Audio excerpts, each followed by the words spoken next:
we just put up a page so that you can watch us broadcasting just in case it turns you on. Never mind. You can see that we're here. We're really here at this hour of the morning. Right, it pops up on Facebook as Mirador Television Lewis is live now. Rouser Radio Rouses. Right, so the Indian surge leaves end to restrictions in doubt, says the Times. Boris, we may need to wait for our freedom. It's not on the Express. And it pictures the Prime Minister with arms folded and with his mask on, and noting that the Indian variant is now the dominant variant in the UK. But he also said a picture of Bournemouth is bathed in the sun, and he says it's back, or at least for a fortnight. So anyway, we're heading into a very hot period for the June. June is busting out all over. Fantastic. And I think we can very happily think that we're going to have wherever you may or may not go or want to go, we can have a couple of weeks or so of sitting outside in the pub gardens, sitting outside at restaurants and thoroughly enjoying ourselves before we have to face whether we're going to lock down again. Variant fears, says the Eye, threatens end of lockdown on 21st of June. The Daily Telegraph, the same thing. Hancock feels heat over care. Oh, it's actually Matt Hancock faced the press yesterday, and it says Hancock feels the heat over care home tests. And the big issue now is, were care home tests properly put into place, and were they actually effective in stopping old people from dying? And of course, the care homes were particularly badly hit. And the suggestion is that not enough was done. And Hancock is defending himself on that issue, and also so is the Prime Minister. Matt Gloss, says the Metro, is referring to the fact that Matt Hancock is papering over the cracks, as it were. He's not coming clean. That's their view on things. And the Daily Mirror, you told them they were safe. Family's heartbreak claims Hancock lied over care homes. He's been accused of lying. And actually, that's a pretty serious accusation if you're a politician, because lying to the House of Commons is the one sin that's unforgivable. And the one great issue in my lifetime when a politician lied and then had to fall on his sword was with the Profumo affair, where Profumo was the defense minister. He got involved with two hookers, two prostitutes, high-priced ones, I'll say that, and good-looking ladies, but Mandy Rice Davis and the other name escapes me for a moment. But anyway, two ladies that will go down in infamy. And he lied. They were also having affairs with the Russian military attaché, which made it a national issue, a security issue. And he lied and said that he wasn't having an affair with these ladies. And then when it turned out that he was, because the sources were incontrovertible, he committed suicide. Sorry, he didn't. He resigned from the House of Commons. One of the players, Dr. Was he a doctor? Anyway, the bloke that introduced them, he actually committed suicide. He couldn't take the pressure of what was going to happen to him. The Guardian, the pressure on Hancock over failures to protect care home residents. The Financial Times. The Financial Times quite often takes a different view to other newspapers. And on this particular morning, they've said Moscow forces cancellation of flights routed around Belarus. And this is bothering the business community as well as the diplomatic community.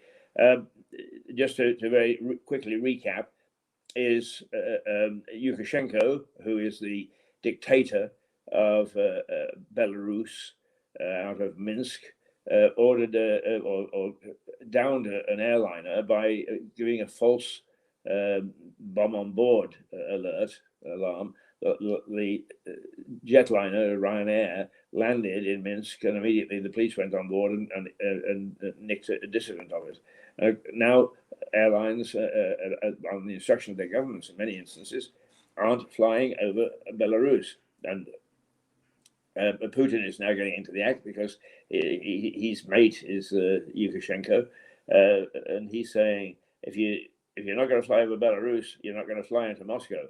Now, I think that there'll be some sort of deal made because he can't afford not to have goods coming in via air any more than the West can afford to lose Russia as a customer.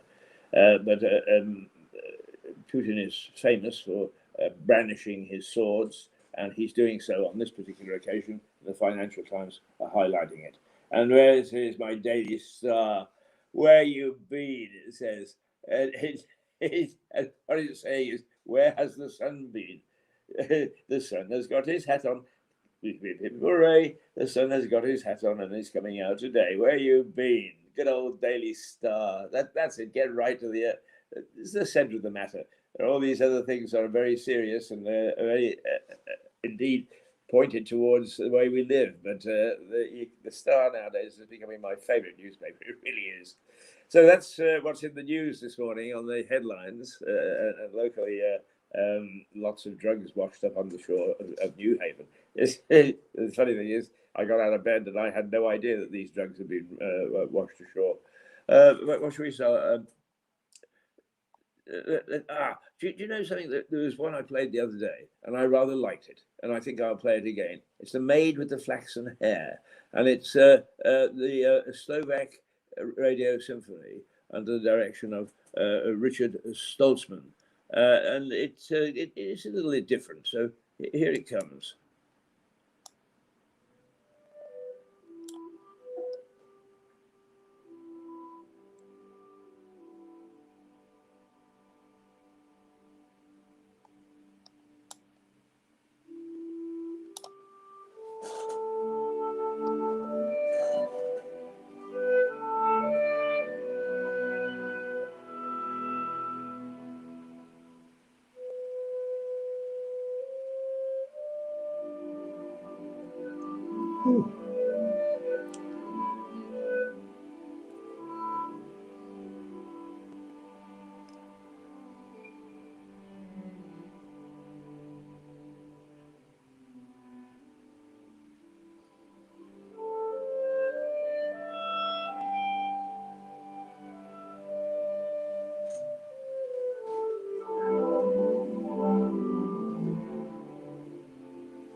Ooh.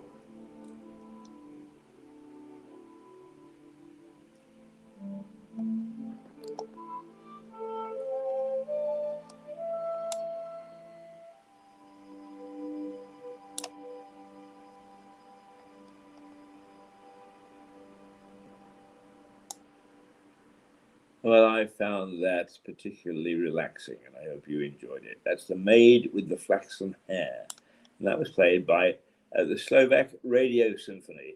Interesting, isn't it, that many countries in Eastern Europe have retained some of the old ways of doing things. A radio symphony, the BBC used to have radio symphony. It used to have all sorts of symphonies, and it doesn't anymore. But they're the Slovak obviously do, because we just played a piece of their music. Now, before it always seems to go very quickly, this half hour, and I have been waging war on the local authority, and for that matter, I hope that it feeds through to the national authority, because it's obvious that there is a major problem of the way that we treat the homeless. And I don't really have time this morning to go into it in any depth, except to say that I am continuing to wage war with the local council, because I think that the way they've treated me, but that's beside the point. I'm not a me, but the way they're treating me is the way they treat a lot of people. And it occurred to me that we see an awful lot of posters that are placed on railway stations and in banks and all over the places. We do not tolerate abuse of our staff. We do not tolerate people coming in and abusing our workers, our employees. And I think that's very worthy. The employees should be able to go to work without thinking they're going to take abuse. But you know, it cuts both ways, doesn't it? And while I have to say I cannot fault most of the people in Lewis District Council on how pleasant they are, and they're pleasant people. But after you've left them, what comes out of the IT department and the finance department is a PR man's nightmare. And they have got a PR company. I think it's about time that the PR company started to pick up on this, and the chief executive actually spoke to them and said, come on, we aren't a bad lot. Reflect that, please, in everything that we do. And one of the things is that their letters verge on bullying. They verge on being abusive. They say, this is what we're going to do for you, and if you don't do it, then we'll call you into court. Well, thank you very much. That's very kind of you. Apart from which, you're lying. Because I phoned about an issue, and I said to the chap, look, I love going into court with you, because I'm sure of my position, and I can't wait to be Clarence Darrow and give a great speech in front of the magistrates. And he said, well, we're not taking people to court at the moment because of COVID. There isn't enough room, and they're not working properly, and so on and so forth. So there they are, sending out letters, bullying letters, saying we'll haul you into court, when they have no intention of doing so whatsoever. That's a bullying tactic. Now, it cuts both ways. Not just Lewis District Council, but the banks and the transport companies.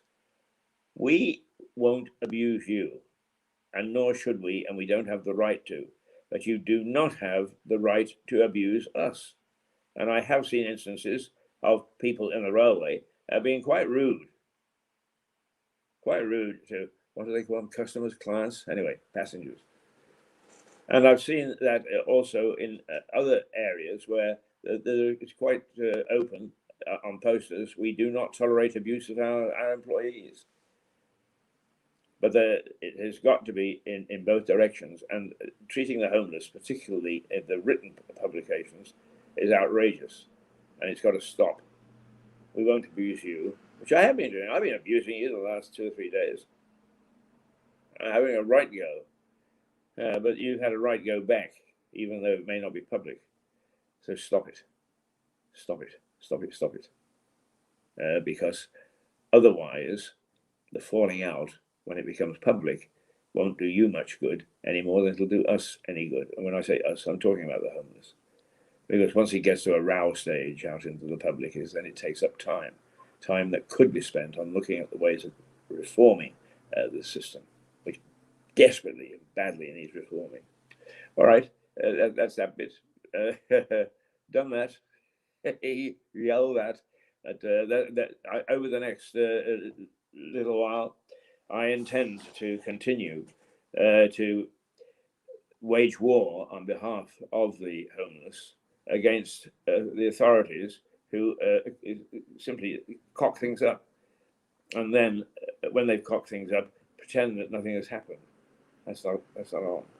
And also that goes for mental health as well, because we are woefully behind in the way that we treat mental health. I had a drink with a friend last Saturday, and a very pleasant occasion it was. Two friends actually, but I said in talking about these sort of things, I said, "Have you ever been into the Eastbourne mental health section at the Eastbourne Hospital?"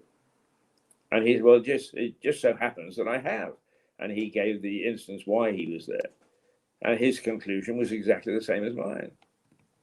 You know, they're awful places. They're Victorian, not in the way that they're laid out. They've got a nice canteen and a nice lounge. They've got a funny little garden. But you know, the person that I went to see, as an enduring image of when I left, is standing at the window and gazing as I went down the pathway. You know, it's something that tears your heart out. And if I can make a comparison, the first time that I went into East Berlin was while the wall was still up. And when we came back, the man who had been our guide, and you couldn't move in East Germany in those days without a guide, the man who had been our guide said goodbye on the bus and got off. And he said, "I can't go any further." And it gave you that indication of what it's like not to be able to, on a permanent basis, because we've all got used to that in some ways with COVID. But on a permanent basis, is you can't go any further. And it's an awful feeling. It's an awful feeling. And that's what brought it home to me. But then I started to do a little bit of digging. And believe me, we are as bad with mental health as we are with homeless. And indeed, as we are becoming, if we're not careful, with the NHS. Because we really have got brilliant people on the front line. But if I give you an example, it's only a small one. But I was hospitalized about 10 days ago, or 2 weeks ago. I was taken in by ambulance, and basically because I can't walk. I couldn't walk. And the ambulance crew were terrific, and they said, "Please make a note. This man cannot walk. He needs to be found a way to get home." So it came time for me to go home. And the nurse said, yes, let's see about transport. And she phoned to a transport, which has nothing to do with the frontline people. These are the pen pushers. This gentleman needs, this is lunchtime. Gentleman needs a ride home. We can't do anything until 6 o'clock. Can't do anything until 6 o'clock. And they've known for at least 48 hours that it's going to be required. It's beyond belief sometimes. Anyway, I'm taking up my time.